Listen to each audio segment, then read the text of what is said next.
Assalamualaikum warahmatullahi wabarakatuh. Salam sejahtera untuk kita semua. Om Swastiastu, Namo Buddhaya, salam kebajikan, Rahayu.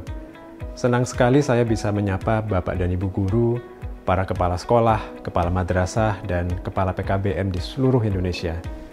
Dalam video ini saya ingin menyampaikan beberapa pesan untuk membantu Bapak dan Ibu guru dan kepala satuan pendidikan dalam memilih dan menerapkan kurikulum Merdeka yang sudah diluncurkan oleh Mas Menteri Pendidikan, Kebudayaan, Riset, dan Teknologi tahun lalu. Pada tahun ajaran 2023-2024 ini, kurikulum Merdeka kembali ditawarkan sebagai salah satu pilihan bagi satuan pendidikan. Sebelum nanti, pada tahun 2024-2025, ditetapkan sebagai kurikulum nasional.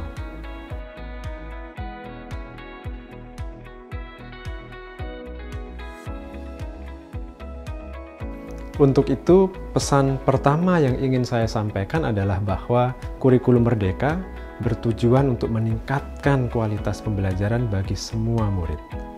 Peningkatan kualitas pembelajaran secara berkeadilan ini merupakan tujuan utama dari Merdeka Belajar secara keseluruhan.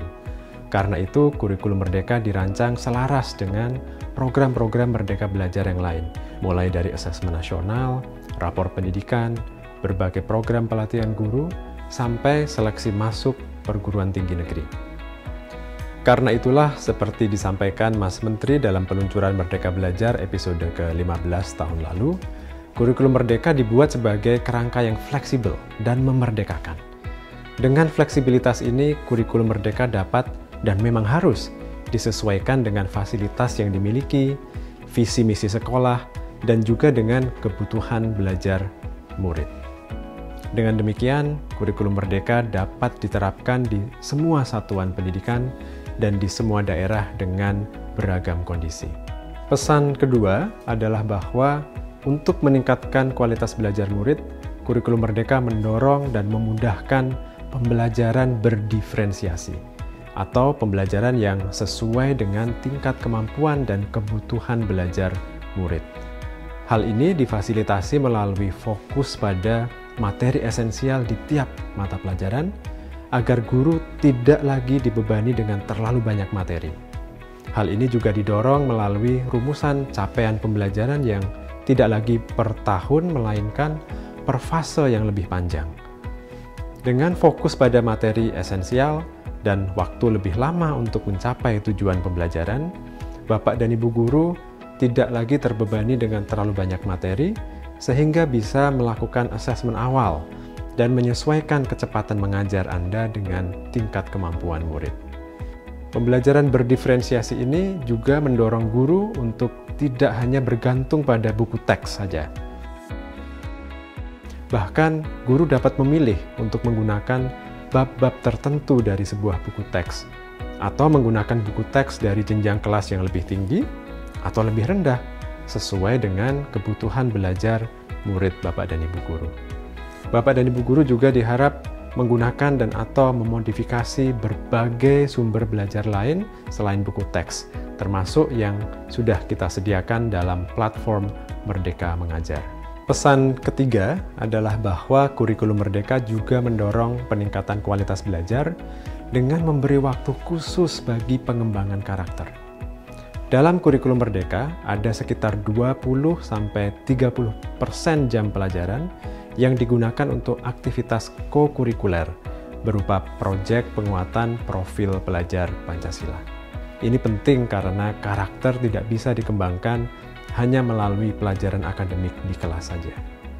Namun, perlu saya ingatkan bahwa proyek penguatan profil pelajar Pancasila ini tidak harus menghasilkan produk. Kegiatannya tidak harus berbiaya besar atau mengandalkan teknologi. Ukuran keberhasilannya bukan biaya atau kemeriahan kegiatan, tapi pengembangan karakter yang dirasakan oleh murid. Ibu dan Bapak guru sekalian, para kepala satuan pendidikan, yang baru saja saya sampaikan adalah intisari dari kurikulum Merdeka. Saya mendorong Ibu dan Bapak guru dan para kepala satuan pendidikan untuk mempelajari lebih lanjut berbagai panduan yang ada, terutama panduan pengembangan kurikulum operasional satuan pendidikan sebagai gambaran umum dalam mengembangkan dan mengelola kurikulum di satuan pendidikan. Juga panduan pembelajaran dan asesmen untuk merancang pembelajaran dan melakukan asesmen di kelas.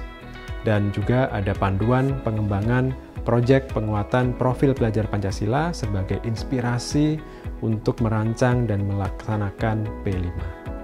Selain itu juga ada dokumen tahapan implementasi kurikulum merdeka sebagai gambaran kepada guru dan satuan pendidikan tentang bagaimana kurikulum merdeka dapat diimplementasikan secara bertahap sesuai kesiapan masing-masing satuan pendidikan.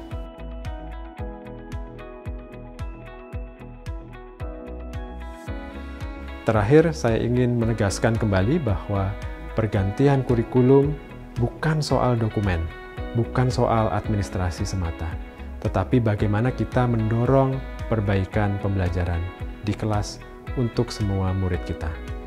Karena itu, keberhasilan penerapan kurikulum merdeka tidak ditentukan oleh kelengkapan dokumen atau kepatuhan administrasi yang dinilai oleh pemerintah.